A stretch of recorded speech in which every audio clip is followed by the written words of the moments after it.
Hello and welcome to my 10 lessons on running your very first D&D one-shot as a DM or any D&D campaign as a first-time DM.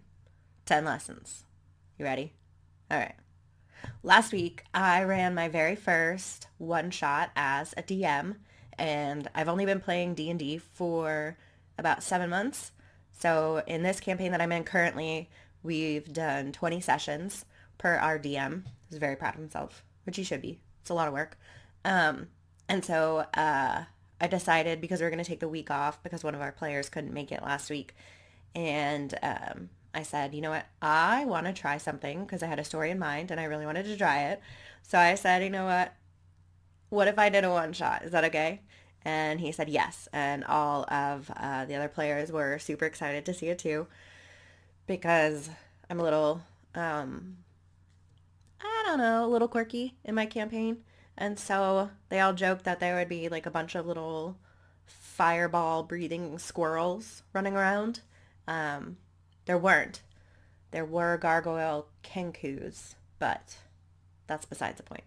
So I'm here to share with you 10 lessons I learned running my first one shot in D&D as a DM. The first lesson I learned, don't go for spell-driven NPCs or baddies. I decided to be a sorcerer as one of the main NPCs that kind of joined them along in their journey. And the main baddie was a warlock. And then I decided to throw in a ranger, which I didn't do any spells with, just did some arrows. And that was just overwhelming because I like to be super prepared. And so I make note cards for spells. And there's a lot of spells because I made them 4th and 7th or 6th level characters. So there were a lot of spells. And when I'm used to being an Eldritch Knight at 5th level, that's a lot for me. So it was a bit much. And that was a huge thing to try to tackle when I didn't need to. Make your big baddie like a barbarian or something that's just strength driven, just for your own sanity. If it's your first time doing it, if it's a one shot, of course, go for the challenge. I mean, I did it and I succeeded. You know, I limited myself to, I think, 3 spells for offense and 3 spells for defense for each of the characters, and that saved my sanity. But then I was super bummed because there were a lot of other cool spells I could have used. So that's up to you. But that's one suggestion I have. Lesson number 2. Reddit is phenomenal for different suggestions on things like puzzles or riddles or what's worked, or if you're trying to create a character but D&D doesn't quite have what you're looking for and you want to tweak it a little bit. Reddit is a fantastic resource. Also, YouTube is great. Obviously, you're here. You're aware. A lot of DM tips and a lot of different homebrew content is on YouTube. And if you have questions about class, race, whatever your characters can be or whatever your players can do, if they ask you a question and you're like, I don't know, can they? For me, it's a lot easier to Google it and find it on YouTube and get the answer that way than try to look through the player's handbook. So lesson number 2, the internet, your friend, mostly. Lesson number 3, D&D is very DIY friendly. You can homebrew, you can do their tester content, and it jives very well. So if you want to make up something, you're not going to get penalized. And in the Reddit threads, I found a lot of stuff where someone said, you know, I want to do this, but this is getting in the way of what I really want to do. And so DMs will kind of concede and say, as long as it's not too powerful, go ahead. So my characters wanted to do different things, and I said, you know what, why doesn't everyone just get one magical item? Just go ahead and have one because that's fun. And it's a one shot, and I'm going to make the final battle pretty big. So go for it. Have it. That's fun. So lesson number 3, D&D, very DIY friendly. So if you like that kind of thing, do it. Lesson number 4, I started in a bar Okay, but it was like a really nice bar. So completely different than any other tavern and completely different than any other normal bar scene start. Whatever. Creativity, completely original. But I learned that if you're going to start in that kind of setting, maybe start with an encounter. It did eventually lead to a bar fight, and instead of saying roll for initiative, I just kind of let it unravel and say who's doing what, is anyone doing anything. I probably could have um, asked to roll for initiative and made it a little mini encounter, or lesson number 5, include more check rolls from the get-go. So when they're in the bar, just ask for perception checks, ask for insight checks, because the players were kind of, they just got there. They're not entirely sure what to look for. And, that kind of inspires them to dig a little deeper versus just kind of sit there and look at each other and not really know what to do, even though they're experienced players.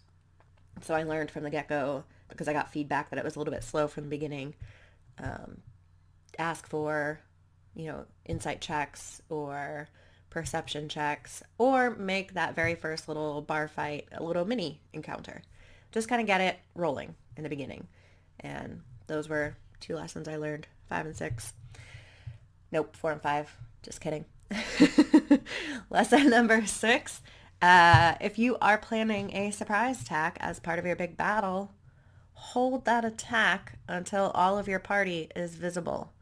So I had a attack planned, and one person, my attacker, was hidden, and one person entered into the atrium, and I kind of, jumped the gun and hit them with a spell while everyone else was hanging back. I should have waited until everyone had entered the atrium, and my player could have been hidden the entire time and not lost anything. And so by hitting that player first before everyone else came out as a surprise attack, that initiated roll for initiative. And I did not, understand that. And so that escalated the battle way more quickly than I anticipated. So everything that I had planned in my head that I didn't really write out, because who can plan a battle, just went way more quickly, and spell slots were burned. Things happened. It was nuts. So if you are planning on some sort of sneak attack or something like that, hold off, because then people have to roll for initiative, and that starts everything, and things go way quicker than you thought and anticipated. Learn that. Yeah. But that leads to a really fun lesson. Lesson number 7. Tiny props are winners. I really like crafting, and so they went to a gypsy, and at the gypsy they could buy potions, and so they could buy greater potions and lesser potions in their little tiny bottles. And I had a little thing behind the DM screen, a little box, and I handed those out if they bought, a lesser healing potion or a greater healing potion. And they all just sat there like playing with them for a minute. And it was really fun. So I enjoyed that thoroughly. And then they're all like, dude, you could sell these. So now I'm going to sell them on Etsy because they're really fun. Like, seriously. Little bottles. Oh, man. Makes me excited. Potions as props. I also did little gems on amulets as props, and those were magical items that I made up for them. So completely DIY again. You can make up your own magical items, and I just did it with 2 points of power or advantage that I wanted them to have because they were going to win a battle, but that they had the disadvantage on. Because all my players, none of them had charisma. So, you gotta like buff them a little bit. Plus it was a one shot, so who cares? Number 8, be flexible, be prepared, have an encounter ready to go if they're like just going through everything really quickly. make sure that you also have, if you planned something in the final battle and it's like a trap or something, that the trap is removable or you can add the trap. They kind of sped through a lot that, or maybe they did speed through and I just as a new DM didn't understand how much time things would take. And so I had to throw something in there in the middle to just kind of slow them down a little bit.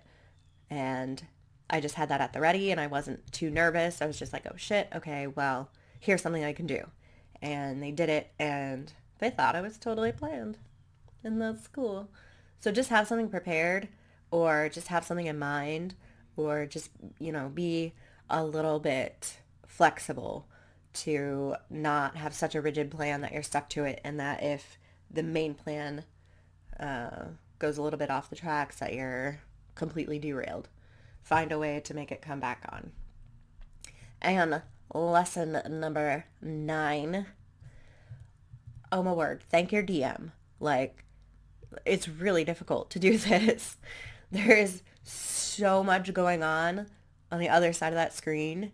And I mean, I had an inkling and I knew that it was difficult because I know our main campaign, our party, we're a little bonkers. So to have those 5 people on the other side of the screen, like being nuts, and then have our DM trying to run NPCs and run a battle and run just the whole experience and how it's going to arc week after week after week. I knew that would be difficult and, I do thank our DM, so thanks, Cam. But I didn't know quite the extent and it is a lot. But that leads me to lesson number 10 is just try it. It's actually a lot of fun. It's so much fun. And there are so many resources out there. There are so many people out there who want to help you. Your players probably want to help you. Your DM, I'm sure, wants to help you. Your DM could probably use a break for a week or so. I did a one-shot myself because I had the story plan that I wanted to do. But there are modules, like a ton of them. There are ones that, D&D has. There are ones that individual writers have made. There are ones that are just on the internet for free. But there are ones that are also paid, but very minimal amount of money. But you're supporting someone who made up a story in D&D, and that's super cool. So I think that's even more awesome. But there's so much out there that you can use, and there's no such thing as a mistake. Like, even if you blow up your NPC, even if the session's over in 2 hours, hey, that's fine, chill, hang out, talk about D&D, talk about life, whatever. Go get ice cream, go get a beer, whatever you want.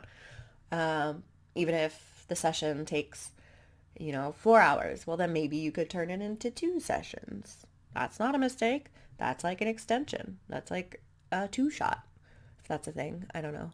But there's no mistake. The whole thing about D&D and RPG, like role-playing games, is that they are stories. You are actively building a story with the people at your table and the ideas that you have and the ideas that your players have. And to me, that's the coolest thing about D&D, is that you are all actively contributing. And so if you're all actively contributing, there's no mistake. There's no way you can royally mess it up or set it on fire. And even if you do set it on fire, part of the story, you totally planned that. So all in all, it was a little bit stressful, but I tend to stress myself out about things like that, so no big deal. But if you plan for it and you prep for it and you have a good group, it's a lot of fun. And I think you should definitely do it. If you've done it before, comment below with what happened, what went well, what didn't go well, what was really awesome. If you're planning on doing it, you definitely should. First of all, do it. I want you to. But comment below with what you plan to do, what's been really awesome in your planning stages, or maybe what a hurdle is. So what you're kind of stuck on, or what you're really worried about. Because I think as a community, the D&D people are, I think, really nice. So I think everyone would be really nice in the comments, right? Yeah. So anyway, thanks for watching. If you want to subscribe, I mostly talk about crafts and mental health and achieving goals and doing your best and what I'm trying to do with my life because, everyone's struggling. And I think the more honest we are with that, the better we will be as a world, not a big deal. So subscribe if you want to. I'm also going to release more D&D videos. If you see this red outline here, screen, that means it's going to be a D&D video. So go ahead and watch. I got a few more planned. And thank you so much for watching. All right, bye.